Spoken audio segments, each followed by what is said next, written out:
আর কৃষ্ণ কথা শ্রবণ করলে কি হবে? কৃষ্ণ কথা শ্রবণ করলে আপনার চিত্ত শুদ্ধ হবে, আপনার চৈতন্য হবে, আপনি আপনাকে চিনতে পারবেন, নিজেকে জানতে পারবেন। আর কি হবে? কৃষ্ণ চরণে মতিগতি হলে কখনো আমাদের আর কষ্ট আসবে না, দুঃখ আসবে না। তাই এই কারণে কৃষ্ণ কথা শ্রবণ করতে হয়। আর যদি হৃদয় মাঝে একবার ভক্তি জাগরিত হয় বাবা, কৃষ্ণ ভক্তি যদি একবার হৃদয় মাঝে জেগে যায়, দেখবেন তার আর কিচ্ছু ভালো লাগবে না। যেখানে কৃষ্ণ নাম হবে, যেখানে খোল করতাল বাজবে, আপনার মনটা চঞ্চল হয়ে যাবে। যাই দুটো কৃষ্ণ কথা শুনে আসি, এটাই হবে মা। এটা হচ্ছে হরিনাম শোনবার লাভ। সাধুসঙ্গ বড় জিনিস মা। কেউ যদি সাধুসঙ্গ করে, সাধুসঙ্গ সাধুসঙ্গ সর্বশাস্ত্রে কয়, লব মাত্র সাধুসঙ্গে সর্বসিদ্ধি হয়। যদি তুমি সাধুসঙ্গ করতে পারো, সাধুসঙ্গের অনেক বড় কৃপা আছে, অনেক বড় ফল আছে। তার একটা প্রমাণ আপনাদের দিয়ে শুনুন। ভক্ত সঙ্গ করলে কি হয়, সাধুসঙ্গ করলে কি হয়? আমরা সম্পদ কাকে করি? কোনগুলোকে সম্পদ ভাবি? এ জগতে আমাদের যা কিছু আছে, ইহ জগতে যা কিছু আছে, টাকা পয়সা, বাড়ি গাড়ি ইত্যাদি ইত্যাদি, এগুলোকে আমরা আমাদের সম্পদ ভাবি। কিন্তু শাস্ত্র কি বললেন? এই পার্থিব জগতে যা কিছু আছে, এই সম্পদ, এগুলো আসতে কথা নয়। ইহ জগতে যা কিছু আছে, এই সম্পদ আমার ছিল না, আমার থাকবেও না। কারণ যা কিছু নিয়ে আজ আমি বসবাস করছি, এই সম্পদের মালিক আমার আগে অন্য কেউ ছিল, এখন আমি আছি, আবার আমি চলে গেলে এই সম্পদের মালিক আর একজন হবে। তাহলে এগুলো কিন্তু আমার চিরস্থায়ী বা শুধুমাত্র আমার নিজের নয়। যে এখানে মালিকানা করবে, যে এখানে দেখভাল করবে, সেই সম্পদের মালিক। কিন্তু এই সম্পদ যেটা আমার সঙ্গে যাবে না বা আমার সঙ্গে আসেনি, আমরা সেটার পিছনেই অহরহ ছুটছি এবং সেটা নিয়েই আমরা আমাদের কৃষ্ণ ভজনের মানব জনমটা, কৃষ্ণ বলার বদনটা, সব কিছুটাই আমরা এই অসার বস্তুর মধ্যে ডুবিয়ে রেখেছি। মহাজন বললেন, শ্রী গৌরাঙ্গের দুটি পদ যার ধন সম্পদ। অর্থাৎ বাবা, শুধুমাত্র আমার নিজের সম্পদ সেটাই, যে সম্পদ, যেখানে আমার ঘর, যেটা আমার ঠিকানা, সেটা কোনটি? না, শ্রী গৌরাঙ্গের দুটি পদ, যার ধন সম্পদ। এই গৌরাঙ্গের যুগল চরণ যার ধন সম্পদ, সে জানে ভক্তি রসসার। অর্থাৎ ভক্তি রাজ্যে প্রবেশ করতে গেলে আমাদের কয়েকটা দিক আছে। এক, গৌর চরণকে নিজের ধন সম্পদ ভাবতে হবে, নিজের ঠিকানা সেটাই। আর কি? সদা সর্বদাই গৌর ভজন করো, হরি নাম করো, আর বদনে হরি নাম করো, নয়নে দুফোঁটা বাড়ি বরিশন করো, সাধু সঙ্গ করো, ভক্ত সঙ্গ করো। এগুলো আমাদের কাজ, মানুষের কাজ। যারা মনুষ্যকুলে জন্ম পেয়েছে, এগুলো তাদের কাজ। কারণ শাস্ত্রে বললেন, কৃষ্ণ ভজিবার তরে সংসারে আইন। এসেছি আমরা কি জন্য? কৃষ্ণ ভজন করব বলে। শাস্ত্রে কথাটা বললেন, কৃষ্ণ ভজিবার তরে সংসারে আসা। তাহলে দেখবেন অনেকে বড়াই করে বলে, অনেকে অনেক সময় খুব গর্বের সহিত বলে, আর বলিস না ভাই, আমরা যে কীর্তন শুনতে যাব, আমরা সংসার করেছি রে, কীর্তন শোনার সময় আছে আমাদের? সকাল হলে কাজে যেতে হবে, সংসারের অর্থ উপার্জনের জন্য ছুটতে হবে, এখন কি আর আমাদের কীর্তন শোনার সময়? আচ্ছা, একটা কথা ভাবতে হবে মা। মহাজন বললেন, কৃষ্ণ ভজিবার করে সংসারে আইন। তাহলে এসেছি কোথায় আমরা? সংসারে, তাই না? সংসার কিন্তু আগে থেকে ছিল, আমরা নতুন করে এসে সংসার পাতাইনি, তাই না? সংসার আগে থেকে ছিল, আমি সেখানে এসেছি। আবার আমি যখন চলে যাব, সংসারটা কি আমার সঙ্গে চলে যাবে? যাবে না। সংসারটা থেকেই যাবে, তার জায়গায় সে থাকবে, আমি চলে যাব। তাহলে আমি কিছুই আনিনি, কিছুই নিয়ে যাব না, এসেছিলাম যে উদ্দেশ্যে সেটা ভুলে গিয়ে আমরা মায়ার পিছনে হানাহানি মারামারি করছি। কৃষ্ণ বলার দিন ফুরিয়ে যাচ্ছে, আবার আমাদের সময় হলে গন্তব্যস্থলে ফিরে যেতে হবে। তাহলে কি জন্য মনুষ্যকুলে জন্ম পাওয়া? একটা বনের পশু সারাদিন ধরে আহারের জন্য ছুটে বেড়ায়, একটা আর একটা পশুকে কামড়ে খায়, তার সঙ্গে মারামারি হানাহানি করে। মানুষও তো তাই করছে। তাহলে মানুষের সঙ্গে পশুর পার্থক্য কোথায়? পশু কৃষ্ণ কথা বলতে পারে না, নিজে হাতে ভগবানের সেবা দিতে পারে না, মানুষ পারে, আমরা পারি। কিন্তু আমরা যদি তাদের সম হব, তাহলে তাদের সাথে আমাদের আর পার্থক্য রইল কোথায়? তাহলে কেন শাস্ত্রে বললেন দুর্লভ মানব জনম? কেন বললেন দুর্লভ? এই জন্যই বলেছে দুর্লভ, যে জন্মে কৃষ্ণ ভজন করা যায়। একটা বনের পশু যেটা পারে না, তুমি পারো, আমি পারি, আমরা করলে করতে পারি, আমরা যদি না করি সেটা আমাদের ব্যাপার। কিন্তু যদি কেউ কৃষ্ণ ভজন করে, একমাত্র মনুষ্যকুলে জন্ম পেয়ে সেই পারবে করতে। যেমন খুশি তাকে সেবা দাও, তুমি তাকে আদর করো, ভালোবাসো, তার সেবা করার অধিকার আছে তোমার। তাই তো দুর্লভ জনম মানব জনম, কৃষ্ণ ভজনের জনম। কিন্তু হলে কি হবে? আমাদের জীবনে যদি একটু কষ্ট আসে, দুঃখ আসে, মা দেখবেন ভগবানের বাবা সেবা তো পড়ে থাক, তার মুখের দিকে কেউ তাকায় না। আছে অনেকে, সবার ক্ষেত্রে বলবো না। রাগে, ক্ষোভে, অভিমানে। কি অভিমান? কেন কষ্ট দিলে? কষ্ট পেয়েছি আমি, সেই জন্য আর আমি তোমায়, সেবা তো পড়ে থাক, তোমাকে প্রণাম পর্যন্ত করব না। আছে অনেকে। কিন্তু দেখুন, জীবনে যদি সুখটাই সব হবে, শুধু সুখে থাকলেই কি শান্তি পাওয়া যাবে? সুখের পিছনে ছুটছি সবাই, সুখ থাকলে কি শান্তি হবে? যার অনেক সুখ, সে কি শান্তিতে আছে? বাবা, আমাদের জীবনটা একটা সেবার থালার মতো। মা, সেবার থালাতে কি কি থাকে? মধ্যাহ্নে যখন আপনি সেবা করবেন, একটা থালার মধ্যে অন্ন থাকে, ডাল থাকে, কোনো ভাজা থাকে, টক থাকে, তিতো থাকে, ঝাল থাকে, সব রকম থাকে। তো এখন মনে করুন তার মধ্যে আপনার টকটা খুব প্রিয়, মানে চাটনিটা খুব প্রিয়। এখন সব বাদ দিয়ে যদি থালা ভরে চাটনি দেওয়া হয়, ভালো লাগবে খেতে আপনার? কেন না লাগবে না কেন? আপনি তো চাটনি প্রিয়, আপনি তো চাটনি ভালোবাসেন, আপনাকে এক থালা চাটনি দেওয়া হবে, আর কিচ্ছু দেওয়া হবে না, আপনি কিন্তু খুশি হবেন না। কখন খুশি হবেন? আদার্স আর যা যা ছিল, যেগুলো থালাতে আরো ছিল, সব কিছু যদি থাকে, তার মধ্যে চাটনিটা আপনার ভালো লাগবে। অর্থাৎ সংসারের জীবনটাও ঠিক তদ্রূপ, আমাদের জীবনটাও তেমন ওই সেবার থালার মতো, যার মধ্যে কষ্ট আছে, খুশি আছে, পাওয়া আছে, হারানো আছে, উঁচু আছে, নিচু আছে, ভালো আছে, মন্দ আছে, সব রকম আছে বলেই তো জীবন। আর এর মধ্যেই সুখ। যদি শুধুমাত্র সুখ থাকে কোনো ব্যক্তির, জীবের স্বভাব বাবা যেটা তার কাছে থাকবে, কিন্তু সে তাতে খুশি হয় না। দেখবেন জীবের একটা স্বভাব আছে, যেটা তার কাছে আছে সে তাতে শান্তি পায় না, যেটা তার কাছে নেই সে কিন্তু সেই দিকে সর্বদাই ছুটে যেতে থাকে। তাই আমাদের জীবনে দুঃখ আসুক, কষ্ট আসুক, যেটাই আসুক, তাতে দুঃখ পাওয়ার কিছু নেই। এটা তো সংসার, এর মধ্যে সব থাকবে। অর্থাৎ ত্রিতাপ জ্বালা, এই ত্রিতাপ জ্বালা, আধ্যাত্মিক জ্বালা, আদি দৈবিক জ্বালা, আদি ভৌতিক জ্বালা, এটা থাকবে বাবা। একমাত্র এই ত্রিতাপ জ্বালা কার নেই? যে জন কৃষ্ণ সখী সখী, যে জন কৃষ্ণ ধনে ধনী। আমাদের এই জ্বালা ভোগ করতে হয়। কেন? এই ত্রিতাপ জ্বালা কি একটু জেনে নিন। আধ্যাত্মিক জ্বালাটা কেমন? শারীরিক জ্বালা। আধ্যাত্মিক জ্বালা মানে শরীরের জ্বালা। আজকে এই শরীরে এই সমস্যা, কালকে ওই সমস্যা, আজকে এই রোগ, কালকে ওই রোগ লেগেই আছে, এটা শারীরিক জ্বালা। এ কিন্তু তোমাকে পেতে হবে মৃত্যুকাল পর্যন্ত, এ থেকে পালানোর কোনো রাস্তা নেই। আচ্ছা আচ্ছা, আদি ভৌতিক জ্বালাটা কেমন? অন্যের কাছ থেকে পাওয়া জ্বালা। আপনি সুস্থ আছেন, ভালো আছেন, শান্তিতে আছেন, কিন্তু অন্যের কাছ থেকে জ্বালা আপনাকে পেতে হবে।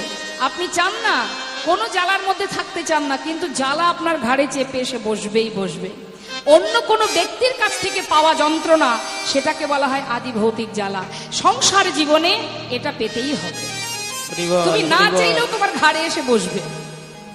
আর আদিদৈবিক প্রাকৃতি থেকে যে যন্ত্রণা আমরা পাই, আজ বন্যা, কাল ঝড়, আজকে করোনা, আজকে ইত্যাদি ইত্যাদি যা কিছু আছে, এগুলো হচ্ছে আদি ভৌতিক। অর্থাৎ এই ত্রিতাপ জ্বালা আমাদের জীবনে ভোগ করতে হবে। একমাত্র সেই ব্যক্তিরই এই জ্বালাকে জ্বালা মনে করে না যে জন কৃষ্ণ ধনে ধনী।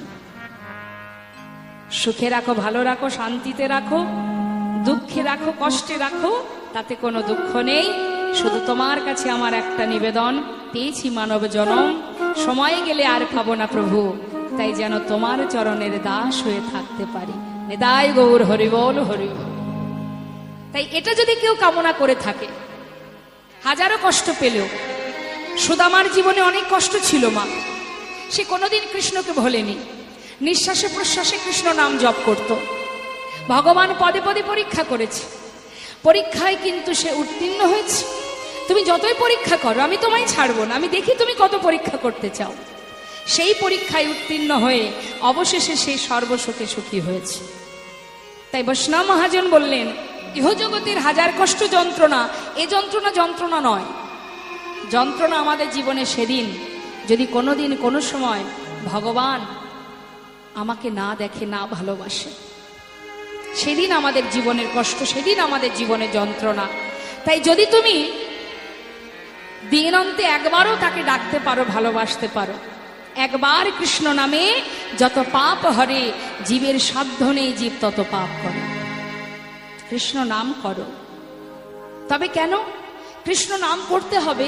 এই নামের পিছনেও আবার একটা বিষয় আছে। আমরা ভগবানের নাম করি, আমাদের পিছনে যদি কোনো উদ্দেশ্য থাকে, উদ্দেশ্য কি? সুখে রাখো, ভালো রাখো, এজন্য নয়।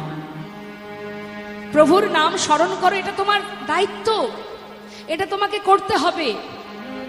কারণ তুমি সেখান থেকে এসেছো, আবার সেখানেই তোমায় যেতে হবে।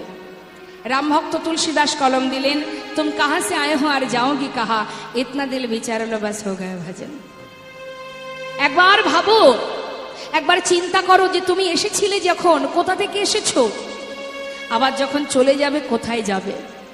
বলুন দেখি মা, আমরা তো সবাই এসেছি, ভালোভাবেই এসেছি, কিন্তু আমরা যে যাব, একবারও কোনোদিন কেউ ভেবেছি যে আমি যে যাব কোথায় যাব, আমার আসল ঠিকানাটা কোথায়, কোথায় যাব, আমার ঠিকানা কোথায়, সেটা তো আমি জানি না। মায়েরা বলুন দেখি, আচ্ছা আপনারাই বলুন, আপনাদের বাড়িটা কোথায়? আপনার বাড়ি কোথায়? জোরে বলুন। পাশেই। এই জায়গাটার নাম কি? রাজগঞ্জ। এর আগে আপনি কোথায় ছিলেন?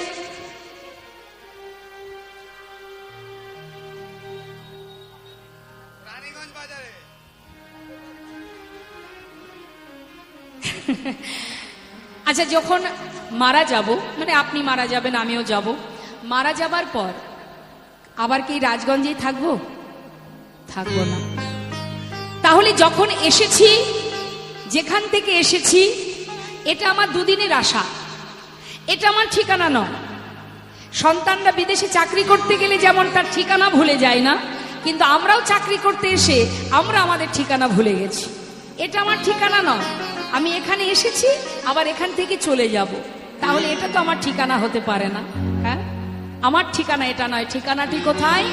বৈষ্ণব মহাজন বললেন, শ্রী গৌরাঙ্গে দুটি পদ অগজার ধন সম্পদ।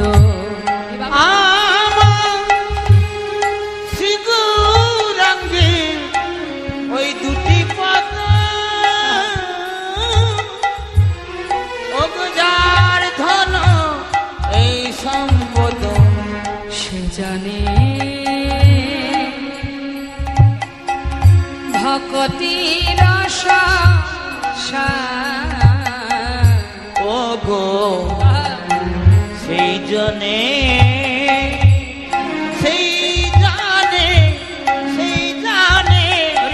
ভকত রস সেই তো জানে গো, সেই তো জানে গো, সেই তো জানে গো, সেই তো জানে গো, বললেন সেই তো জানে গো, সেই তো জানে গো, যে জন গৌর চরণ ভজে সেই তো জানে গো, যে জন গৌর চরণ ভজে সেই তো জানে গো, পঞ্চরসের রসা সাধন সেই তো জানে গো, ওই পঞ্চরসের রস সাধন সেই তো জানে গো, সেই জানে ভক্তি রস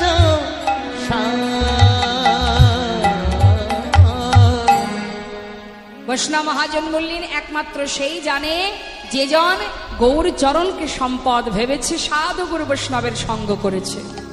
আর আমাদের আরেকটি কাজ কি? হরিনাম বদন উচ্চারণ করো বা শ্রবণ করো। শ্রবণ করলেও মঙ্গল।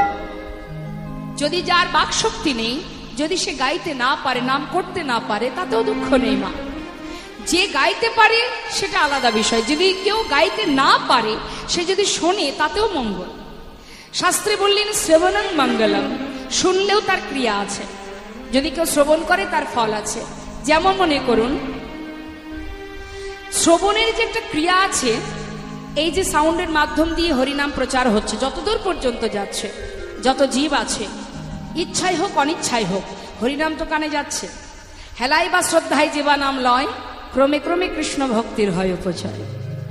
যেভাবেই নাম শোনো না কেন, নামের একটা ক্রিয়া আছে। তা মাগো, নাম শুনলে মঙ্গল কি? মনে করুন যারা তেঁতুল খেতে ভালোবাসে, তার সামনে যদি কোনো ব্যক্তি বারবার তেঁতুল নামটা উচ্চারণ করে, কথাটা বলে, দেখবেন তার জিহ্বায় জল চলে আসবে। যারা তেঁতুল ভালোবাসে, হ্যাঁ, নাম শুনলেই তার একটা ক্রিয়া কাজ করে। তাহলে আপনি তো খাননি, শুধু শুনেই আপনার জিহ্বায় জল এলো, তাহলে শ্রবণেরও একটা ক্রিয়া আছে, আছে তো? তার নামেরও একটা ক্রিয়া আছে। নাম তুমি শোনো, তাতে কি হবে? শাস্ত্রী মহাজন বললেন শ্রী গৌরাঙ্গের মধুর লীলা,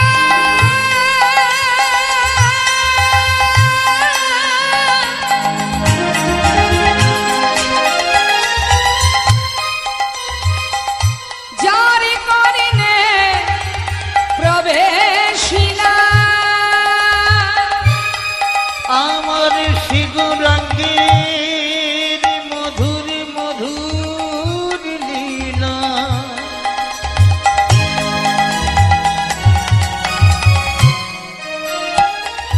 ওগো যারে করিনে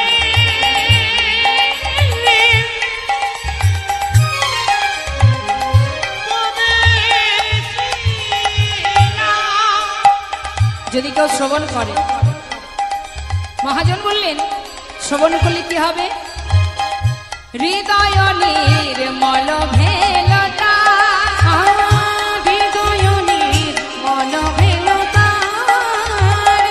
হৃদয় নির্মল ভেলতা, আদি হৃদয় নির্মল ভেলতা, অজ্ঞান আধার যাই গো দূর,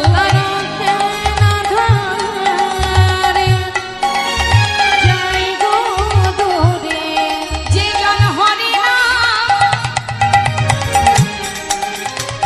শ্রবণ করে, ও তার অজ্ঞান আধার যাই গো দূরে।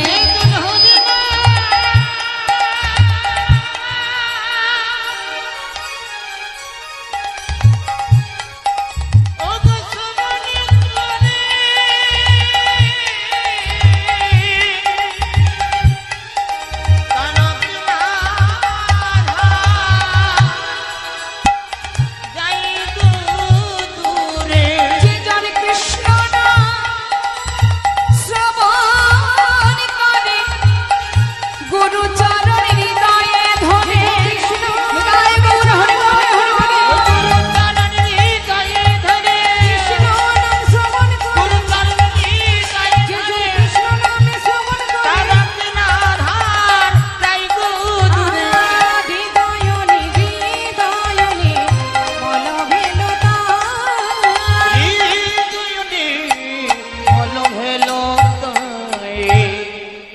বৈষ্ণব মহাজন বললেন যে জন গুরুচরণ স্মরণ করে বদনে শ্রবণে কৃষ্ণ নাম শ্রবণ করে তার অন্ধকার দূরীভূত হয়। কোন অন্ধকার?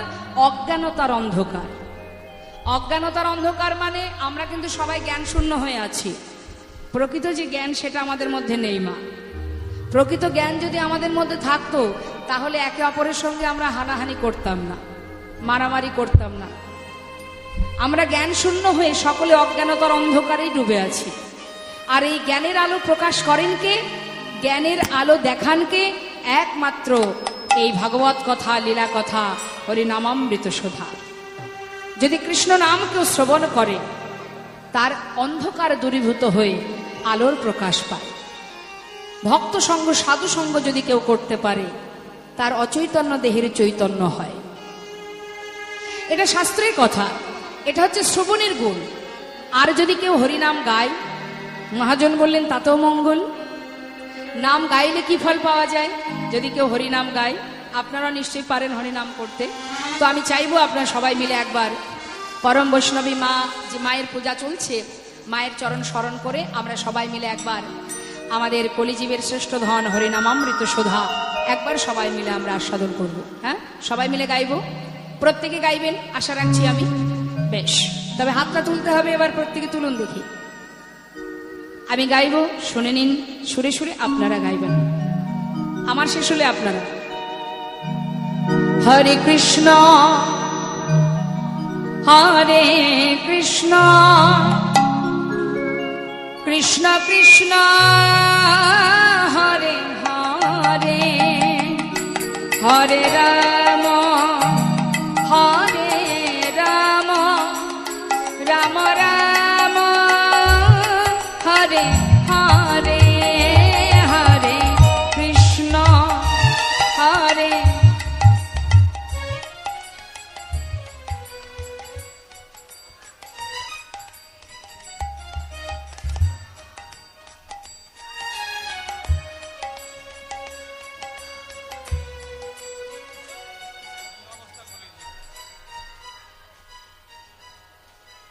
ইচ্ছা না থাকলে ঠিক যেমন ভাব হয় ঠিক সেই ভাবটাই পাচ্ছে। ইচ্ছা নেই, চাপে পড়ে কীর্তনিয়া বলেছে দায় থেকে। এটাতে আমার লজ্জা, লজ্জা পাচ্ছেন?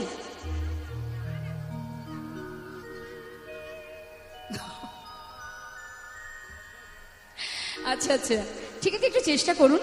পিছনে অনেক ভক্ত আছে, আপনারা গাইছেন না, হরিনাম মহামন্ত্র জপ করবেন না, তাহলে আর করবেনটা কি? দিবস রজনী আবল তাবল পাঁচালো পড়িতে পারো, তাহারও ভিতরে একবারও কি গোবিন্দ বলিতে নারো। সারাদিন আন কথা, পরনিন্দা, পরচর্চা, কে কোথায় চলে গেল, কে কার হাত ধরে বেরিয়ে গেল, এই আলোচনায় আমরা একেবারে 16 আনায় পরিপূর্ণ। কিন্তু হরিনাম করতে গেলে তখন আমাদের বড্ড কষ্ট হয়, কত লজ্জা লাগে, কত সমস্যা দেখা দেয়। কিন্তু এগুলো কি, এতে কি কোনো লাভ আছে? মানুষ তো লাভের পিছনে ছুটে বেড়ায়। হ্যাঁ, যেটা করলে লাভ হবে আমি তো সেটা করব। কারোর সম্বন্ধে আলোচনা করে আমার কোনো লাভ আছে কি? তাহলে যেটা করলে আমার লাভ আছে, অর্থাৎ আমি সেখানে গিয়ে বিচারালয়ে যদি বসতে হয়, আমি তো বিচার দিতে পারবো যে অমুক জায়গায় অমুক আসরে ভক্তদের মধ্যে আমি দুহাত তুলে মহামন্ত্র জপ করেছি, বলতে পারবো তো? বলতে তো সবাইকে হবে। এই জগতে যেমন বিচার সভা আছে, ওখানেও বিচার সভা আছে মা, ছাড়ার কোনো জায়গা নেই, সবাইকে সেখানে বিচার দিতে হবে। তা সেই চিন্তা করে একবার তো সবাই মিলে এই সাধুর বাজারে বসে, তারপরে কি আজ মায়ের পূজা চলছে, পরম বৈষ্ণবী মা, তার চরণ স্মরণ করে স্বতঃস্ফূর্তভাবে মনের আনন্দে মহামন্ত্র জপ করুন। এত অলসতা কৃপণতার তো কোনো দরকার নেই।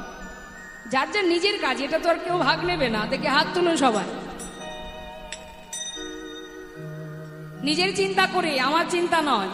শুধু ভালো রাখো, সুখে রাখো, এটা দাও ওটা দাও করলে তো হবে না, একটু তার জন্য কর্ম তো করতে হবে। তুলুন দেখি। তুলেছেন? আমি চাইবো যার কণ্ঠে যতটুকু সুর আছে উচ্চস্বরে স্বতঃস্ফূর্ত ভাবে আত্মনিবেদন করে মননে মানসে তার নাম জপ করুন। হাত তুলে হরে কৃষ্ণ হরে কৃষ্ণ কৃষ্ণ কৃষ্ণ হরে হরে, হরে রাম হরে রাম, রাম রাম হরে হরে, হরে কৃষ্ণ হরে বাবা হরি বল।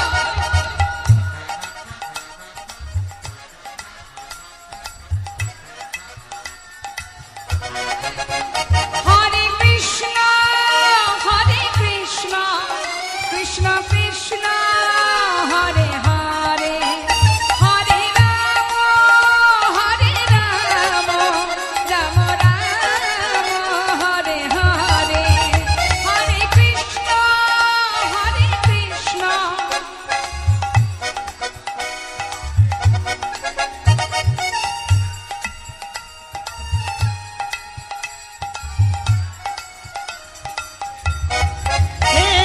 কৃষ্ণ।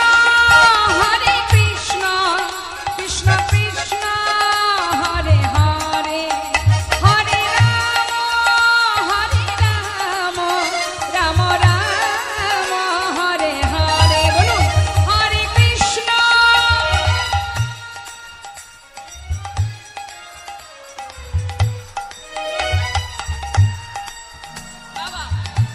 নিতাই গৌর হরি বল। হরে কৃষ্ণ হরে কৃষ্ণ হরি বল হরি বল কৃষ্ণ নিতাই গৌর হরি কৃষ্ণ বল। হরে হরে, হরে রাম রাম রাম হরে হরে। হরে কৃষ্ণ কৃষ্ণ কৃষ্ণ হরে হরে, হরে রাম রাম রাম হরে হরে। হরে কৃষ্ণ কৃষ্ণ কৃষ্ণ হরে হরে, হরে রাম রাম রাম হরে হরে। হরে নাম এব কেবলম কলো নাস্তেব নাস্তেব গতিরন্যথা। হরি নাম ছাড়া কলিজীবের আর গতি নাই, গতি নাই, গতি নাই। যে পথেই যাও, যেটাই তুমি অবলম্বন করো না কেন, তোমার কিন্তু শেষের দিনের সম্বল এই মধুমাখা হরিনাম। সে শিশুকাল থেকে একটু ভক্তি মার্গের ছিল, কারোর কষ্ট সইতে পারতো না। ছেলেটা দিনে দিনে বড় হতে হতে 12 বছর বয়স। একদিন জমিদারি কাচারি বারান্দায় বসে আছে। হঠাৎ একজন কন্যাদায়গ্রস্ত ব্রাহ্মণ, তিনি সন্তানকে বিবাহ দেবেন এই কামনা নিয়ে জমিদারির দ্বারে এসেছে কিছু সাহায্যের জন্য। এখন সেই জমিদারি মহলের একটা নিষেধ আছে যে কোনোদিন কাউকে কিছু সাহায্য করা যাবে না। এখন দাড়ির কাছে এসে বারবার যখন সেই ব্রাহ্মণ হাত বাড়িয়ে সাহায্য চাইছে, দাড়ি তাকে বারবার বলছে, দেখো এখান থেকে কোনো কিছু সাহায্য করা যাবে না, এটা নিষেধ আছে জমিদারের, তুমি চলে যাও।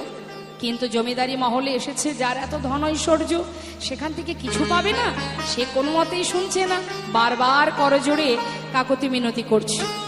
কিন্তু কোনো কথা না শুনে সেই দাড়ি তাকে ধাক্কা দিয়ে তাড়িয়ে দিচ্ছে, বারবার তাড়িয়ে দিচ্ছে। আর এই ঘটনাটা দেখছে ওই 12 বছরের ছেলে লালা। হঠাৎ সে বলে উঠলেন, দাড়ি, ও দাড়ি, বারবার ওনাকে তুমি তাড়িয়ে দিচ্ছ, কি চাইছেন উনি?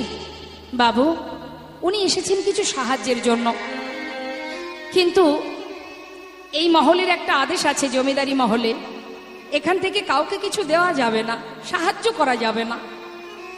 তখন সেই শিশু বলে উঠলেন, শোনো দাড়ি, একজন অসহায় পিতা, কন্যাদায়গ্রস্ত পিতা, সে এসেছে কিছু সাহায্যের জন্য, আর তুমি তাকে এইভাবে তাড়িয়ে দিচ্ছ, কিসের নিষেধ?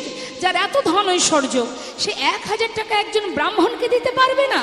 যাও, আমার আদেশ, পিতাকে গিয়ে বলো সে যেন 1000 টাকা এই ব্রাহ্মণকে দান করে দেয়।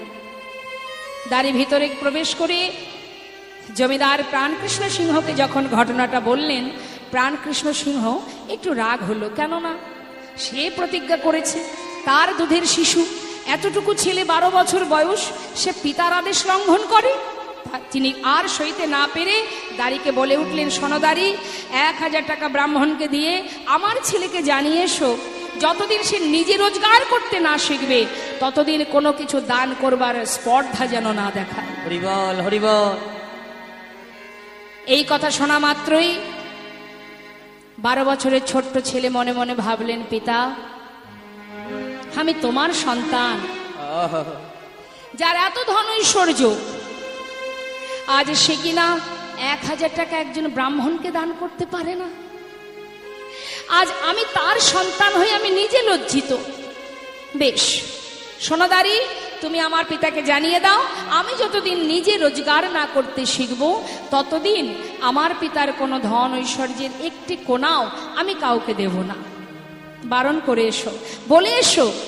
বেশ, সেই ছোট্ট ছেলে লালা মনস্থির করলেন, আমি আর এখানে থাকবো না।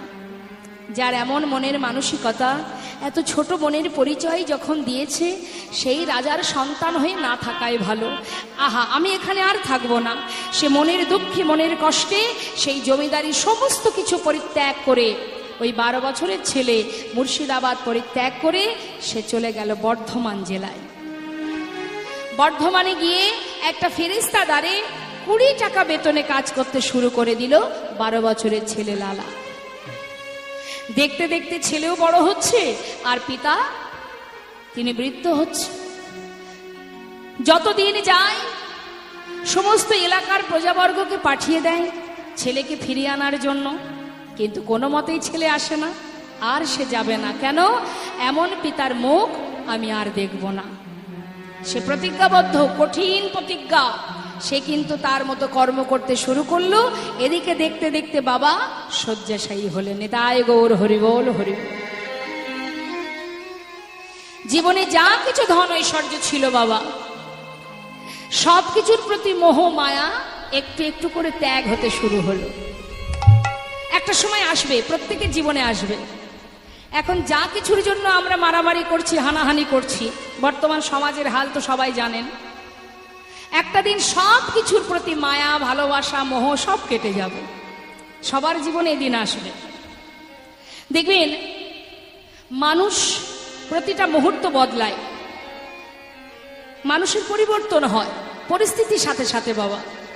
একটা ছোট বাচ্চার সামনে যদি আপনি কিছু টাকা আর একটা সুন্দর খেলনা দেন, বাচ্চা কোনটা আশ্রয় করবে? খেলনা। কিন্তু সেই শিশু যখন আরেকটু বড় হবে, তখন কিন্তু সে আর খেলনা নিয়ে বসে থাকবে না, তখন তার আশ্রয় বদলে যাবে। সে দেখবেন তখন আশ্রয় করবে লেখাপড়া, বিদ্যা, অর্থাৎ বই খাতা নিয়ে সারাদিন ছুটবে। আরো যখন বড় হবে, স্ত্রী হবে, সংসারে ছেলে মেয়ে, এত সুন্দর একটা পরিবার হবে, তখন কিন্তু তার ওই খেলনা নিয়ে আর পড়ে থাকবে না। পরিস্থিতির সাথে সাথে, সময়ের সাথে সাথে আবার সে বদলাবে। তখন তার আশ্রয় হবে টাকা। কোথায় গেলে টাকা রোজগার করব, সংসার কিভাবে চালাবো। সে দেশেই হোক বিদেশে হোক ছুটবে টাকার পিছনে। তার মানে এক জীবনে 3 বার বদলে গেলাম। এখনো আছে বাকি। যখন সে বৃদ্ধ হবে, শেষ বয়সে এসে যখন চলবার শক্তি থাকবে না, চোখে দেখবো না, কানে শুনবো না, তখন কোনো ব্যক্তি যদি আপনার কাছে এসে বলে যে মা, জীবনে আপনার অনেক স্বপ্ন ছিল, পূর্ণ হয়নি, আজ আপনাকে আমি 5 লাখ টাকা দিচ্ছি, জীবনে যা যা বাসনা আছে পূর্ণ করে নাও, তবে একটা শর্ত, আর যে কদিন বাঁচবে পরিবারের কাছে থাকতে পারবে না, পরিবারকে ত্যাগ করে চলে যেতে হবে। হরিবল হরিবল। সেই বৃদ্ধ মাতা পিতা কি চাইবে? শেষ জীবনে ছেলে মেয়ে পরিত্যাগ করে ওই 5 লাখ টাকা নিয়ে বাড়ি থেকে চিরজীবনের মতো চলে যাবে, নাকি বলবে বাবা আমার টাকার প্রয়োজন নেই, যে কদিন বাঁচবো আমি যেন আমার সন্তান, আমার পুত্র পুত্রবধূ সবার কাছে থাকতে পারি। তার মানে কি মা, তখন কিন্তু আর কোনো কিছুর প্রতি আর আমাদের মোহ থাকবে না। আসবে সেদিন। আজ প্রাণকৃষ্ণ সিংহের সেই একই অবস্থা, শয্যাশায়ী। সব কিছুর মায়া দূরীভূত হয়ে গেল, সন্তানের প্রতি ভালোবাসা দ্বিগুণ হলো। তাকে শেষবারের মতো একবার দেখতে পাচ্ছে না, মনের দুঃখে শয্যায় শুয়ে শুয়ে ভগবানের চরণ স্মরণ করে কাঁদছে আর বলছে, হে প্রভু, একটা ভুলের কারণে চিরতরে সন্তানকে হারিয়েছি। আজ আমার বলতে যা কিছু আছে আমি আর কাকে দিয়ে যাব? হরিবল হরিবল। সব আমি তোমার চরণে সঁপে দিলাম। আমার পুত্রের আর কেউ নেই, তাই মৃত্যুর আগে আমার সন্তানকে তোমার চরণে সঁপে দিই। প্রভু, তুমি আমার পুত্রকে দেখো, আমি আর কিছু চাই না। রক্ষা করো হে তুমি, হে ভগবান, জগতে সবই কিছু তোমারই তো দান। রক্ষা করো হে তুমি ভগবান, এ জগতে সবই কিছু তোমারই তো দান। তুমি আছো হরি এই বিশ্ব চরাচরে, তুমি আছো হরি এই বিশ্ব চরাচরে, শেষের দিনে হরি ডাকি গো তোমারে। আছো হরি বিশ্ব চরাচরে, শেষের দিনে হরি ডাকি গো তোমারে। রক্ষা করো হে ভগবান,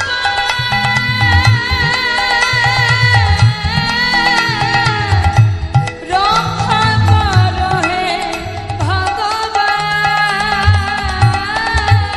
একবার রক্ষা করো হে ভগবান।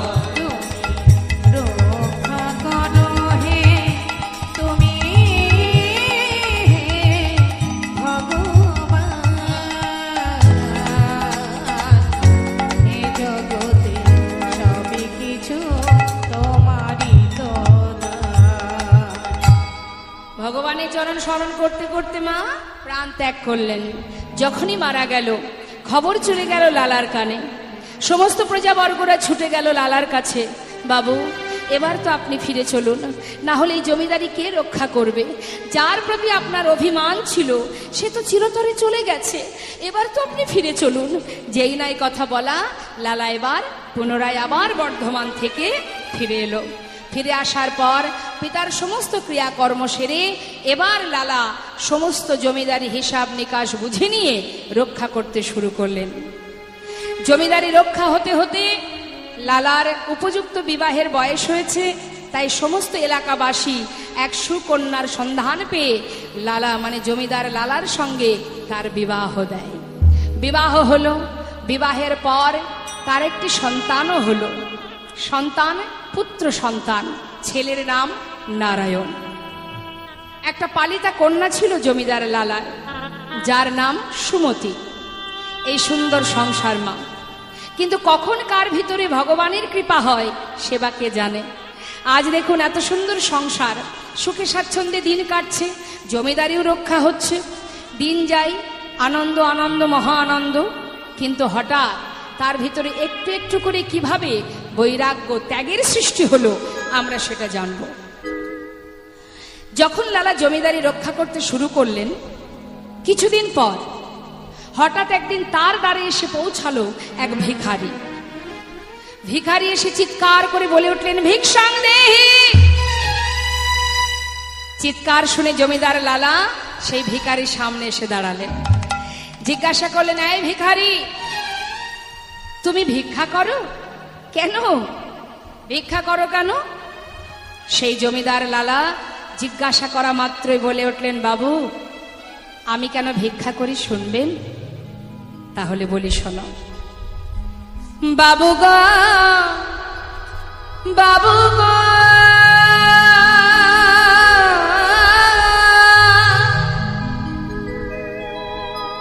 ও বাবু গো,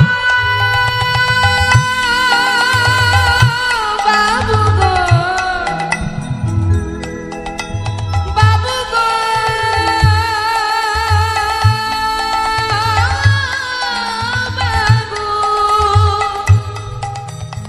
বাবু গো,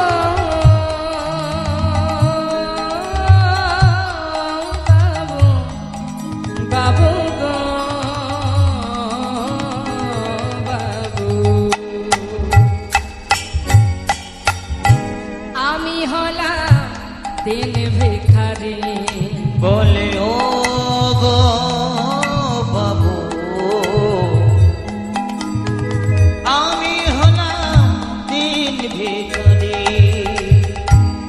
জানো বাবু, আমি ভিক্ষা কেন করি শোনো। আমার ঘরে আছে গিরিধারী,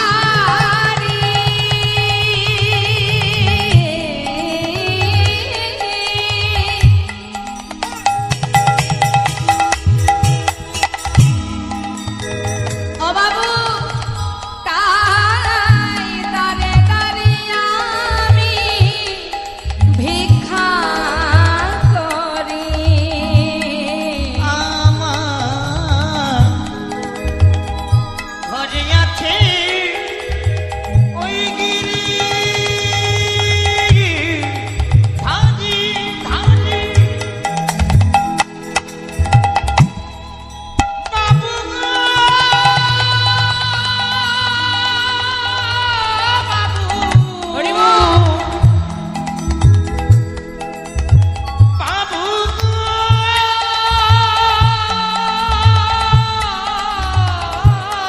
বাবু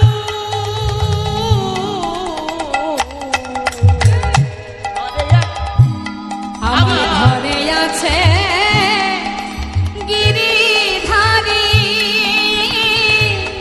তাই দাঁড়ে দাঁড়িয়ে আমি ভিক্ষা করি। ও বাবু শুধু তাই না শোনো, তারে সেবা দিয়ে পাই গো প্রসাদ। তারে সেবা দিয়ে আমি পাই গো প্রসাদ। তারে সেবা দিয়ে আমি পাই গো প্রসাদ। তার সেবা দিয়ে পাই গো প্রসাদ। বাবু এই তো আমার রীতি।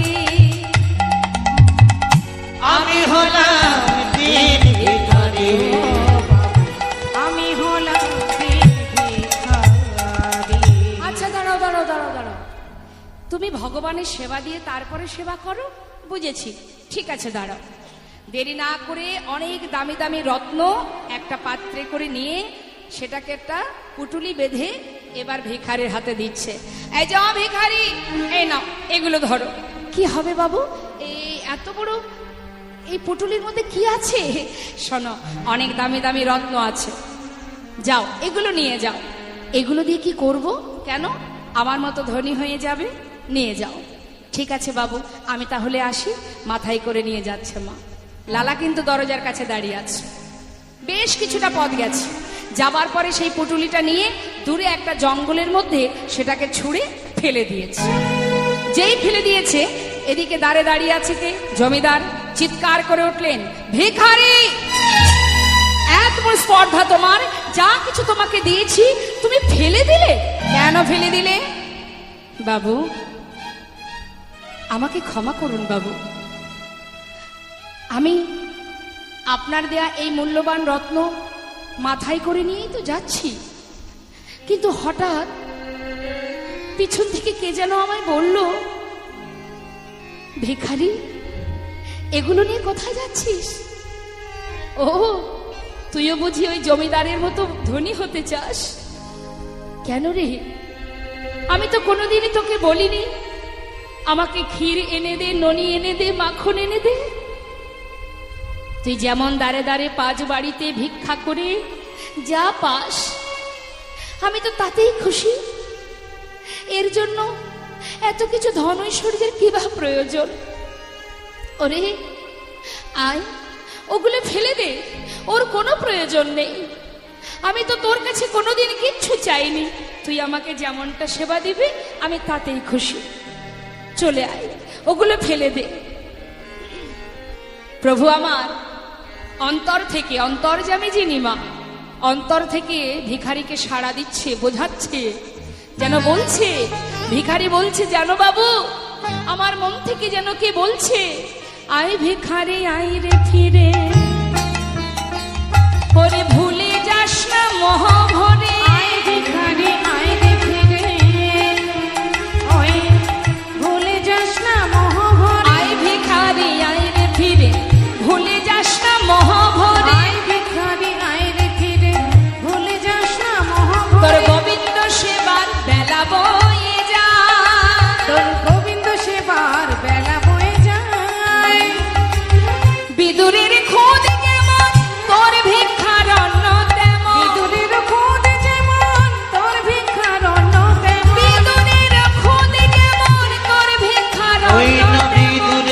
সুদ যেমন তোর ভিক্ষার অন্য সেবা দিতে ভুল করিস নে আমায়, সেবা দিতে ভুল করিস নে আমায়। আই ভিখারি আই রে ফিরে, আয় ভিখারি আয় রে ওরে ফিরে, আই ভিখারি আই রে ফিরে, আয় ভিখারি আয় রে ফিরে। দাদা ভুলে যাস না মোহ ভরে, আই ভিখারি আই রে দাদা ফিরে। ভুলে যাস না মোহ ভরে, আয় ভিখারি আয় রে ফিরে। সেবা দিতে ভুল করিস নে আমার সেবা দিতে ভুল করিস নে আমায়। ফিরে আ, কিছুরই প্রয়োজন নেই। যেমন করে দাঁড়ে দাঁড়ে ভিক্ষা করে সেবা দিচ্ছিস আমি তাতে সন্তুষ্ট। ও বাবু, বলো দেখি এই কথা শোনার পর আমি আর এগুলোর কি বা আমার প্রয়োজন, আমার আর লাগবে না, তাই ফেলে দিলাম। বাবু আমি এবার যাই। দাঁড়াও, শোনো ভিখারি, যদি তোমাকে তোমার অন্তর্যামী এ কথা বলে থাকে তাহলে তুমি আমার ঘরে থাকবে, তোমার খাওয়া পড়ার দায়িত্ব আমার, তুমি আমার ঘরে বসে কৃষ্ণ নাম করবে আর আমাকে কৃষ্ণ নাম শোনাবে। বাবু আপনার এই মহলে যদি আমি থাকি তাহলে আপনার মতো অবস্থা আমারও হবে। দিনে দিনে আমি আমার গোবিন্দকে ভুলে যাব। তাই আমি যেমন কুড়ে ঘরে আছি আমি তাতেই সুখী। বাবু আমি এখানে থাকতে পারবো না, আমি যাই। চলে গেল। এই কথাটা কিন্তু লালার মাথার মধ্যে এবার ঘুরপাক খেতে শুরু হলো যে আমার এই মহলে থাকলে সে কৃষ্ণ নাম ভুলে যাবে। এই যে কথাটা বলল, তবে কি আমারও সেই একই অবস্থা? হরি বল। তবে কি এর মধ্যে থেকে আমিও কৃষ্ণ নাম ভুলে যাচ্ছি? সমস্ত অর্থ ধন ঐশ্বর্যের পিছনে ছুটতে ছুটতে আমারও কি কৃষ্ণের প্রতি গোবিন্দের প্রতি ভক্তি ভালোবাসা একটু একটু করে কমে যাচ্ছে? তবে কি আমিও কৃষ্ণ কৃপা থেকে বঞ্চিত হব? ভাবছি, চিন্তা করতে করতে ঘরের ভেতরে ঢুকছি। সেখানে প্রবেশ করে কি দেখছে মা? সেই মহলে যে কাজের কন্যা, কাজের মেয়ে, সে জমিদারের শয্যার উপরে শুয়ে আছে। তাই না দেখে রাজা আরো রেগে গেলেন, চিৎকার করে বলে উঠলেন, কে আছিস? ওর এত বড় সাহস, জমিদারের বিছানায় শুয়ে আছে। যা ওকে ধরে নিয়ে যা, ধরে নিয়ে গিয়ে 30 ঘা বেত্রাঘাত কর। যেই না কথাটা বলেছে, সেই কন্যা শয্যা থেকে নিচে নেমে এসে জমিদারের মুখের দিকে তাকিয়ে একবার হাসছে একবার কাঁদছে। আর তাকে হাসতে দেখে জমিদার আরো রেগে গেছে। তিনি ছুটে গিয়ে হাতটা চেপে ধরেছে, চেপে ধরে বলছে, তুই হাসলি কেন? আমি যে তোকে চাবুকের আঘাত করব, 30 ঘা বেত্রাঘাত করব, তারপরেও তুই হাসছিস কেন? হাসছিস বল আমায়, কেন হাসলি তুই? বাবু এই জমিদারের বিছানায় আমি শুয়ে আছি, কাজের মেয়ে হয়ে জমিদারের বিছানায় শুয়ে আছি, অপরাধ তো আমার অবশ্যই হয়েছে। আর এর জন্য 30 ঘা সাজা আমাকে পেতে হবে, তাতে আমার কোনো দুঃখ নেই। হরিবল হরিবল। কারণ অপরাধ করেছি, সাজা তো পেতেই হবে, তাই আমি হাসছি। আর কাঁদলি কেন? বাবু আমি শুধু আপনার দিকে তাকিয়ে কাঁদছি। আমার দিকে তাকিয়ে? হ্যাঁ বাবু, আমি কাজের মেয়ে হয়ে যদি কিছু সময় এই শয্যার উপরে শুয়ে থেকে তার জন্য 30 ঘা চাবুকের আঘাত আমাকে সইতে হয়, একবার নিজের কথা ভেবে দেখুন বাবু। আপনি এই জমিদারের বিছানায় এতদিন ঘুমিয়ে আসছেন, আপনার জন্য ভগবান কত সাজা লিখে রেখেছে। লালা বললেন, সত্যি তো। সেই কাজের মেয়েটাকে জড়িয়ে ধরে বলছে, মা তুই যদি এই বিছানায় শোয়ার জন্য কিছু সময়, ক্ষণিকের জন্য আমি তোকে সাজা দিচ্ছি 30 ঘা বেত্রাঘাত, তাহলে আমি তো এতকাল এই বিছানায় শুয়ে এসেছি, তবে আমার জন্য ভগবান কত সাজা লিখে রেখেছে। সত্যি আমি অপরাধ করেছি, আমি তোকে এই সাজা দিয়ে আমি অপরাধ করেছি মা। আমি কথা দিচ্ছি আর কোনোদিন আমি এখানে এই শয্যার উপরে ঘুমাবো না, কথা দিলাম। আর ঘুমাবো না পালঙ্কেতে, এই করিলাম আর ঘুমাবো না পালঙ্কেতে, এই করিলাম আরে ঘুমাবো না পালঙ্কেতে, এই করিলাম ঘুমাবো না, আমি ঘুমাবো না পালঙ্কে, এই করিলাম দেহেতে প্রাণ আমার থাকবে যতক্ষণ, দেহেতে প্রাণ আমার থাকবে যতক্ষণ, দেহেতে প্রাণ আমার থাকবে থাকবে যতক্ষণ, ওই দেহেতে প্রাণ আমার থাকবে যতক্ষণ। আরে ঘুমাবো না পালঙ্কেতে, ঘুমাবো না পালঙ্কে, নানা ঘুমাবো না পালঙ্কেতে, ঘুমাবো না পালঙ্কেতে, এই পণ করিলাম আমি ঘুমাবো না পালঙ্কেতে। এই পণ করিলাম আমি ঘুমাবো না পালঙ্কেতে। এ দেহেতে প্রাণ আমার থাকবে যতক্ষণ। দেহেতে প্রাণ আমার থাকবে যতক্ষণ। সেই দিন থেকে কিন্তু লালা আর জমিদারের বিছানায় মা ঘুমায় না। তাহলে শিক্ষা পেল কোন কোন জায়গা থেকে? এক, ভিখারি; দুই, কাজের মেয়ে। জীবনে একটু একটু করে ত্যাগের সৃষ্টি হচ্ছে। কি ত্যাগ? যে এই এত বড় একটা যে মহল, এই মহলে থাকলে আমি ভগবানকে ভুলে যাব। আর দুই, চিন্তা করছে জমিদারের বিছানায় ঘুমালে যদি আমার সাজা পেতে হয়, তাহলে আজ থেকে আর জমিদারের বিছানায় আমি ঘুমাবো না। সেই থেকে লালা জমিদারের বিছানা ত্যাগ করে দিলেন। দিন যায় মা, একের পরে একদিন চলে যায়।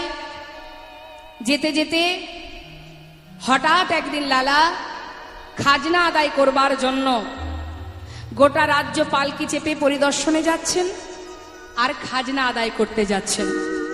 এখন পালকি চেপে যখন যাচ্ছে মা, সারাদিন ধরে খাজনা আদায় করে গোটা রাজ্য পরিদর্শন করে এবার লালা ফিরছে। যখন ফিরছে তখন সন্ধ্যা আগত, দিনের আলো শেষ, সন্ধ্যা আগত। ঠিক সেই সন্ধিক্ষণে যখন পালকি চেপে লালা ফিরছে, ঠিক সেই সময় রজককন্যা, রজককন্যা কাদের বলে? হরে কৃষ্ণ। রজক কাদের বলে? রজক ধোপা। তা রজককন্যা চিৎকার করে তার পিতাকে ডাকছে আর বলছে, বাবু গো, বাবু গো, বেলা যায় বাসনায় আগুনে দাও। বাবু গো, বেলা যায় বাসনায় আগুনে দাও। চিৎকার শুনছে, পালকি চেপে আসছে জমিদার লালা। সে কি শুনছে? প্রতিধ্বনি হচ্ছে। সে বলছে, বাবু গো, বেলা যায় বাসনায় আগুন দাও। বাসনা কাকে বলে মা? কলার পাতা যদি শুকিয়ে যায় তাকে বাসনা বলা হয়। সেই কলার পাতাকে যদি পোড়ানো হয়, দেখবেন একটা খার পাওয়া যায়। ওই যে খার, যে ছাইটা, ওটা দিয়ে আগেকার সময়ে কাপড় পরিষ্কার করা হতো। এখন অনেক ডিটারজেন্ট বেরিয়েছে। তো রজককন্যা মানে ধোপার মেয়ে, সে চিৎকার করে বলছে, বাবু বেলা যায় বাসনায় আগুন দাও। আর জমিদার লালা কি শুনছে? সন্ধ্যাবেলা প্রতিধ্বনি হচ্ছে, তার কানে কি আসছে? মহাজন বলছে, দেখো, আমাদের প্রত্যেকেরই জীবন বেলা বয়ে যায়। কি গো মা, জীবনের বেলা কিন্তু বয়ে যাচ্ছে। প্রত্যেকেরই একটা সময় সন্ধ্যা ঘনিয়ে আসবে। কখন আসবে কার মধ্যে কেউ জানে না। তাই প্রতিধ্বনি শুনছে লালা, বেলা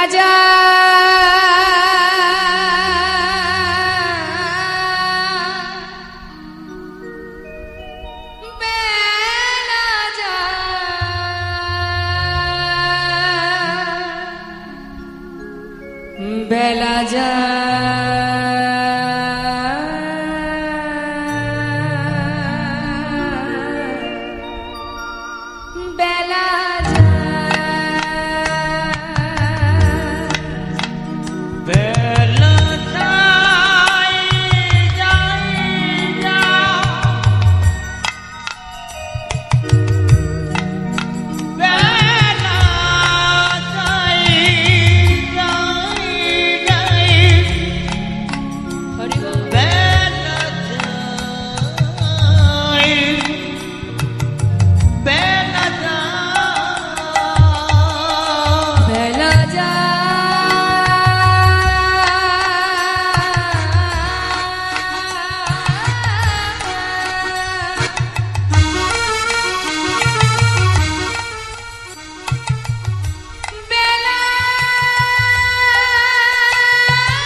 সন্ধ্যা হলো ও বেলা গেল,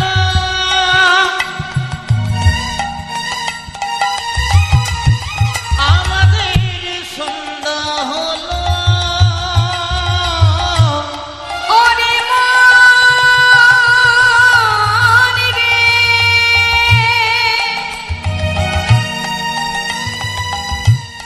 ওরে মন আমার, সময় গেলে আর পাবে না। ভজ ভজ কৃষ্ণ ভজ, ভজ ভজ গৌর ভজ। এই সময় বেলা বয়ে যায় গো, নানা সময় গেলে আর পাবে না। ওরে কলির জীব রে, আর মোহ ঘুমে ঘুমায় না। ভজ ভজ একবার আমার গোবিন্দের চরণ।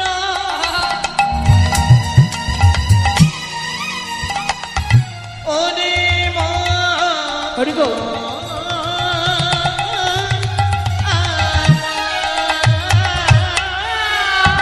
আর বেলা গেল, সন্ধ্যা হলো, ফিরে এসো তাই।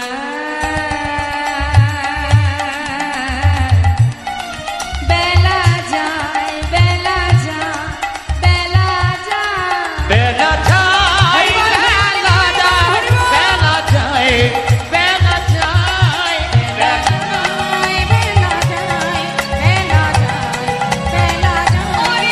বেলা যায়, বেলা যায়,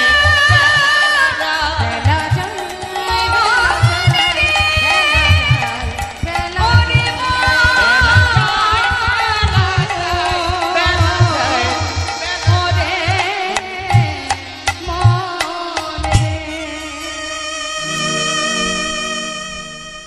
প্রতিধ্বনি শুনছে লালা, বেলা যায়, বেলা যায়, বেলা যায়।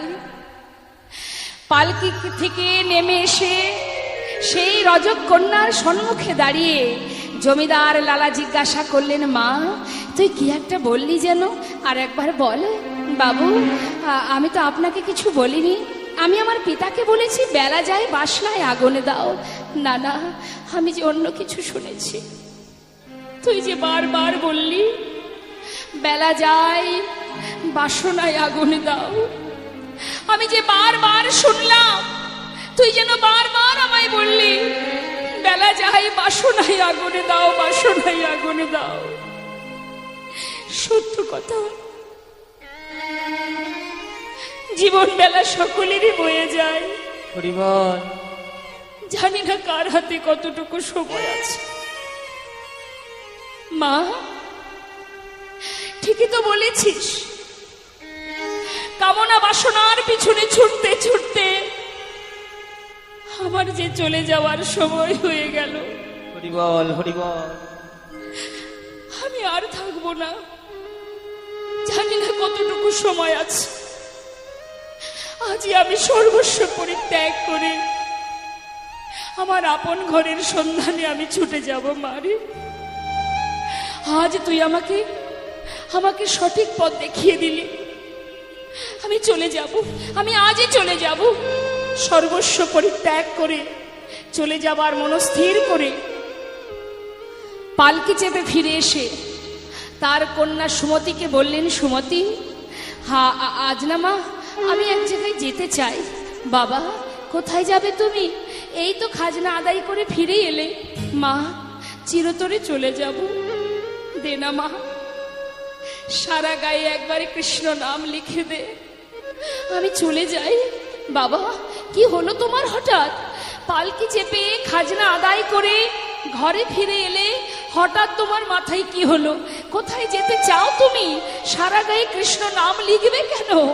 মা, এতদিন যা কিছু করেছি সে তো তোদের জন্য, কিন্তু আমার যে নিজের কিছু কাজ আছে, আর সেটা যদি সকাল সকাল করতে না পারি তাহলে আমার নিজের সঠিক ঠিকানায় আমি সময় মতো পৌঁছাতে পারবো না। জানি না কতটুকু সময় আছে মা, দে না আমায় কৃষ্ণ নাম লিখে, আমি চলে যাই। বাবা, একটু বলো না তুমি কোথায় যাবে? শুনবি? যাব রে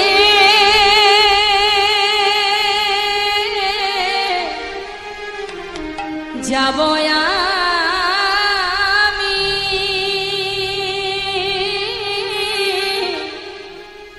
কৃষ্ণ ভজনে, ওরে যাব আমি মধুর বৃন্দাবনে। আমি যাব রে,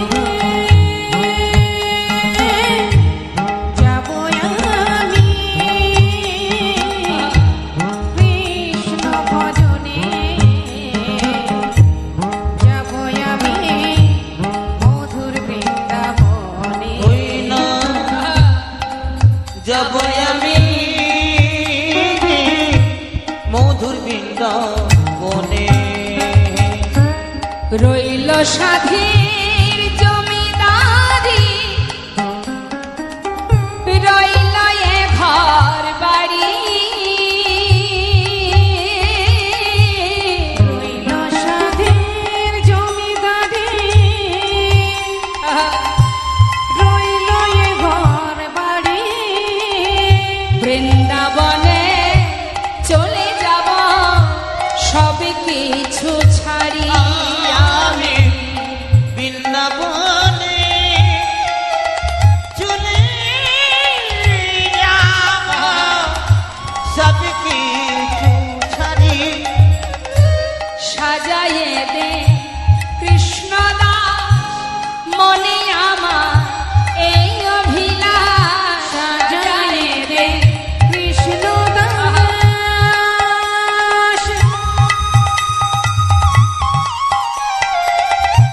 মনে আমার এই অভিলাষ। আমি হব বৃন্দাবনে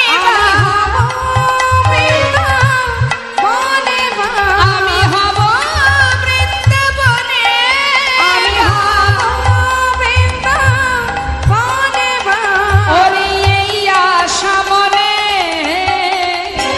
যাব রে যাব আমি কৃষ্ণ ভজনে। ওই না যাব আমি মধুর বৃন্দাবনে, যাব আমি মধুর বৃন্দাবনে। চিরতরে সর্বস্ব পরিত্যাগ করে চলে গেল মা, সারা গায়ে কৃষ্ণ নাম লিখে। জনমের মতো এত ধন ঐশ্বর্য, এত সুখ, এত শান্তি, এত তৃপ্তি, এত আনন্দ তার কাছে সবই তুচ্ছ হয়ে গেল। বলুন দেখি বাবা, আমরা যদি সুখে থাকি আমরা কি কখনো কষ্ট চাইব? সুখ যদি কারোর জীবনে আসে সে আর কষ্ট করতে চায়? তাহলে লালা কি এমন বুঝলো যে এত সুখ ফেলে জমিদার, এত বড় জমিদার কি এমন বুঝলো? সে কি বোকা ছিল? সে কি অশিক্ষিত ছিল? ভক্ত হয়ে গেল। কেন হলো? কি পেল এর মধ্যে? এই জন্যই আমাদের লীলা কথা শুনতে হয়। যে সরগোস্বামীর কথা আমরা শুনি সবাই, জয়রূপ সনাতন ভট্ট রঘুনাথ, শ্রীজীব গোপাল ভট্ট দাস রঘুনাথ, এরা কিন্তু কেউ ছোটখাটো ব্যক্তি নয় বাবা। সবাই বড় বড় জমিদার ছিল, মন্ত্রী ছিল। তারা কি পেল? তারা বুঝেছে এই জগতে যা কিছু সবই অসার, সার হলো গোবিন্দ। হরি বল। সবই বৃথা, কিছুই আমার নয়। কে আমার? এই দেহটাও তো আমার নয়। এটা কি আমার না, এটা তিনি দিয়েছেন তাই পেয়েছি। আবার তিনি যখন চাইবেন তখন এই দেহ থেকে ঘাড় ধাক্কা দিয়ে বের করে দেবে। এই দেহ ঘরটা তার দেওয়া, এর মধ্যে আমি বিরাজ করছি। আমি মানে কি? আমি মানে শ্বাস, সূক্ষ্ম আত্মা। এটা হলো আমি, যেটা চোখে দেখা যায় না, যার কোনো রং নেই, যার মৃত্যু নেই, সেটাই হলো আমি। আমি আছি তাই আমার দেহটা এখনো আছে। আমি যেদিন থাকবো না, এই দেহটা প্রকৃতির সঙ্গে মিশে যাবে। তাহলে আমি আছি প্রভুর কৃপায়, আমি এখনো এই দেহের মধ্যে আছি, অর্থাৎ এটা ভগবানের ঘর। তাহলে এই ঘরের মালিক কে? গোবিন্দ। এই দেহের মালিক গোবিন্দ, আমি এর মধ্যে বিরাজ করছি। এ জগতের ঘর বাড়িতে যদি কেউ ভাড়া থাকে, সেই বাড়ির মালিক যদি বলে যে তুমি ঘর ছেড়ে দাও, দেখবেন সেই ভাড়াটিয়ারা বলে যে আমি অমুক তারিখে অমুক দিন আপনার ঘর ছাড়বো, তার আগে আপনি আসবেন না। সেই পর্যন্ত কিন্তু মালিক আর আসে না, ঘর ছেড়ে দেওয়া পর্যন্ত। কিন্তু যে ঘরে আমরা বাস করছি, অর্থাৎ এই যে দেহ ঘরের মালিক যিনি, এই ঘরের মধ্যে আমি আছি বাবা। এই দেহ ঘর থেকে যেদিন আমাকে ভগবান চাইবেন তাড়িয়ে দেবেন, তার কোনো তারিখও নেই, তার কোনো সময়ও নেই। যখনই তিনি চাইবেন ঘাড় ধাক্কা দিয়ে বের করে দেবে। দিনেও দিতে পারে, রাতেও দিতে পারে। তাহলে কি আছে আমার? আমার কিছুই নেই। সূক্ষ্ম আত্মা, এই যে শ্বাস প্রশ্বাস চলছে, কতটুকু আছে কেউ জানে না। কয়বার এখনো শ্বাস চলবে আমিও জানি না। কোনটা আমার শেষ প্রশ্বাস, কোনটা শেষ শ্বাস আমি জানি না, আমরা কেউ জানি না। বৈষ্ণব মহাজন বললেন, সময় করিয়া পথটি ধরিয়া যে বা চলে দ্রুত গতি, সময়ের শেষে অনাশেষে যেন চলে যায় আপন বাসত। বৈষ্ণব মহাজন আরো বললেন, আমার আমার করো বুঝিতে না পারো, আমাতে কি আছে রতন, কোন শক্তি বলে বেড়াই চলি বলে, কিসের অভাবে হয়ে দেহ পতন। দেহের মাঝে আছে প্রাণের সঞ্চার, তাহাতেই বলি আমার আমার, প্রাণ গেলে হবে সবাকার সব নেশারি সপন। যেদিন প্রাণ পাখি চলে যাবে,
যুগে যুগে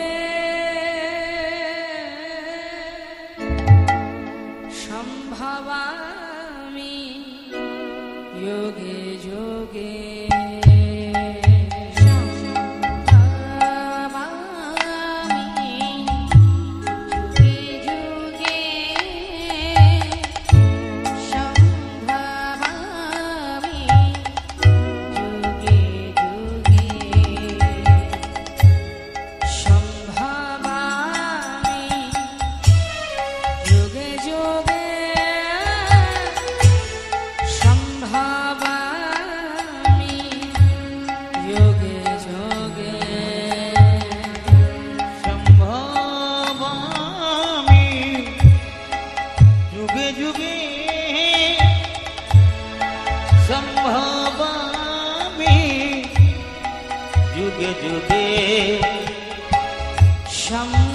সম্ভবামি, যোগে যোগে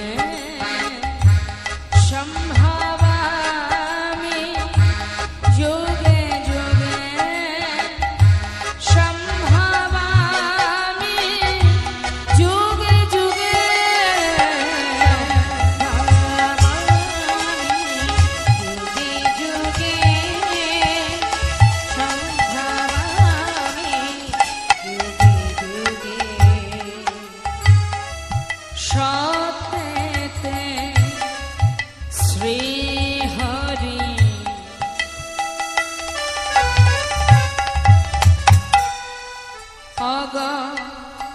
তাই তুমিরা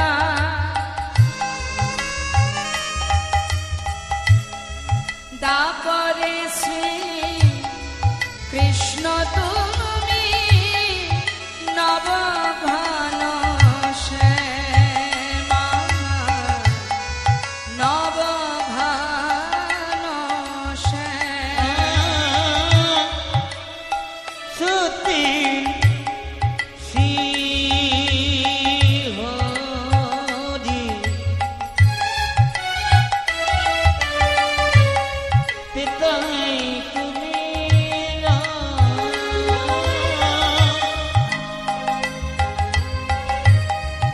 তারপরে কৃষ্ণ তুমি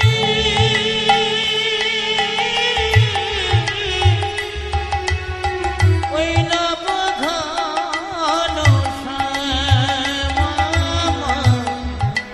নবঘন শ্যামা আর কলিতে গৌরাঙ্গ রূপে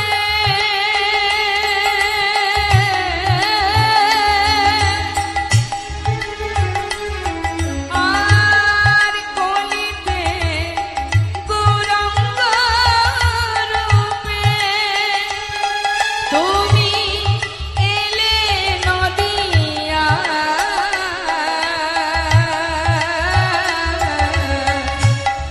দারে দারে নামে বিলালে গৌরানিতা আমার গৌরানিতা ওই না কুলিতে গৌরাঙ্গ রূপে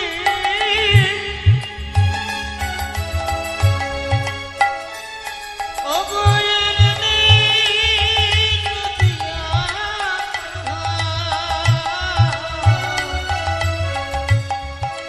দারে দারে নাম বিলালা আমার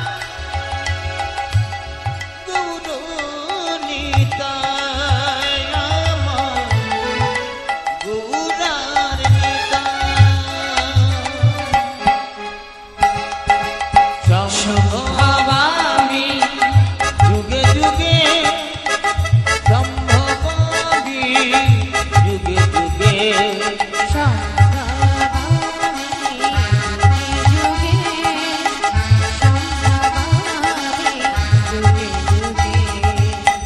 अखंड मंडल करो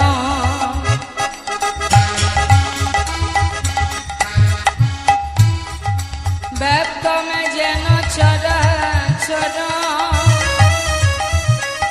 तदिपदं दर्शित में जन तस्मै श्री गुरवे नमः। हे कृष्ण करुणा सिंधु दीनबंधु जगत्पते गोपेश गोपिका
হরে কৃষ্ণ। জনিত জয় গো জয় রাধেশ্যাম, জয় রাধেশ্যাম। হরে কৃষ্ণ, হরে কৃষ্ণ। আচ্ছা, জয় রাধে। কথা বলার সময় একদম রিভাব করার মানে ড্রাই করার দরকার নেই, রিভাব থাকবে। জয় রাধে, হরে কৃষ্ণ, জয় রাধেশ্যাম। ভক্তদের বলবো আপনার সামনে আসুন, বাচ্চাগুলোকে পিছনে রাখুন, কারণ এরা এদের মতো গল্প করলে আমার অসুবিধা। আপনারা মায়েরা বা এখানে যে দাদারা আছেন আপনার সামনে আসুন, সামনে এগিয়ে আসুন।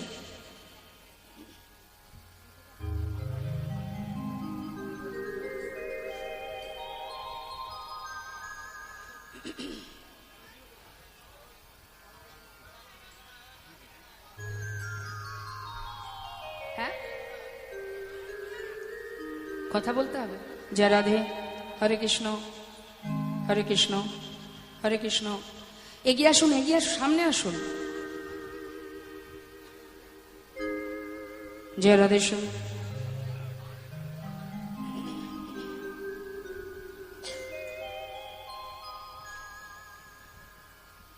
জয় রাধেশ্যাম।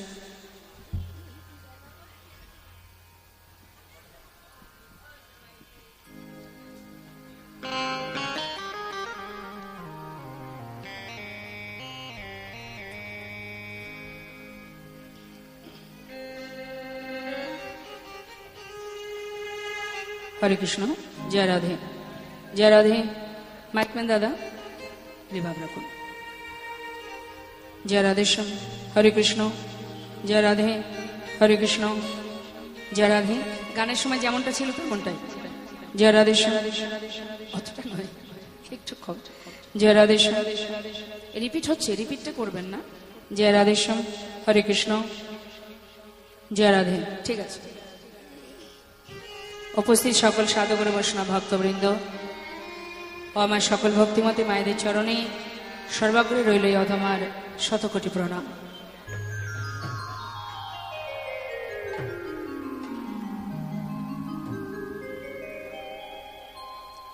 জয় রাধে, জয় রাধে, জয় রাধে। তো আমরা মায়ের পূজা উপলক্ষে এই গৃহ মাঝে সকল সাধুগুরু বৈষ্ণব আমরা একত্রিত হয়েছি। ভগবানের অনন্ত লীলা, সেই অনন্ত লীলার মধ্যে একটি লীলা আমরা আস্বাদন করবার জন্য। তো ভক্তের কাছে আমার বিনীতভাবে নিবেদন, অপ্রাকৃত লীলা তো এ তো আর আমার আপনার গুণের কথা নয়, ভগবানের গুণমহিমা। সে তো বলা খুবই কঠিন, কারণ যেটা কখনো চোখে দেখিনি সে কথা বলা খুবই কঠিন। যাকে চোখে দেখিনি, যার লীলা চোখে দেখিনি, শুধুমাত্র ভক্তের কৃপা, গুরু কৃপা, প্রভুর কৃপায় আপনাদের মতো ভক্ত সম্মুখে দাঁড়িয়ে আছি। তাই লীলা পরিবেশনে ভুল ত্রুটি হলে সন্তান জ্ঞানে সকলে ক্ষমা করবেন। আসুন আমরা সময় নষ্ট না করে চলে যাব আমাদের মূল পর্বে। আস্বাদনের বিষয়, যে লীলা আমরা আস্বাদন করব, ভক্ত ভগবানের মধুর মধুর মিলন। নবদ্বীপে কে কে গেছেন একবার দেখি, একটু হাত তুলে দেখান। দু হাত তুললে বেশি খুশি হব। নবদ্বীপ ধামে কে কে গেছেন? মাত্র কয়েকজন হাত তুললেন। সামনে যে মায়েরা বসে আছেন, আচ্ছা। আর যারা নবদ্বীপে যাননি, মানে হাত তোলেননি, তাদের যাওয়া হয়নি, তাই তো? আচ্ছা, হবে, নিশ্চয়ই হবে, গুরু কৃপা হলেই হবে। তাই চলুন আমরা আমাদের যে লীলা আজ আমরা শ্রবণের বিষয় যেটা, সেটা হচ্ছে নবদ্বীপ লীলা। গৌরহরির সঙ্গে গৌরহরির ভক্ত, কিন্তু সেই ভক্ত গৌরহরি কৃপায় তিনি নবদ্বীপ থেকে বৃন্দাবনে গিয়ে তিনি কৃষ্ণ কৃপা লাভ করেছিলেন। তা সেই ভক্তের কথা আমরা শুনবো। মা দেখুন, ভক্তের কথা শ্রবণ করলে আমাদের লাভটা কি? ভগবানের কথা তো শুনবই, আর ভক্তের কথা শ্রবণ করলে লাভটা এটাই যে ভক্ত কোন পথ অবলম্বন করেছে, কোন পথ ধরে তিনি গোবিন্দ কৃপা লাভ করেছে, সেটা যদি আমরা জানতে পারি তাহলে আমাদের ভজনের পথটা আরো সহজ হয়ে যাবে। তা আসুন আমরা সবাই মিলে চলে যাব নবদ্বীপ ধামে। আগে আমরা গৌর চরণে প্রণাম করে আসি, তারপরে আমরা চলে যাব বৃন্দাবনে। আস্বাদনের বিষয় লালা বাবু জগৎ শেঠ। নিতাই গৌর হরি বল হরি।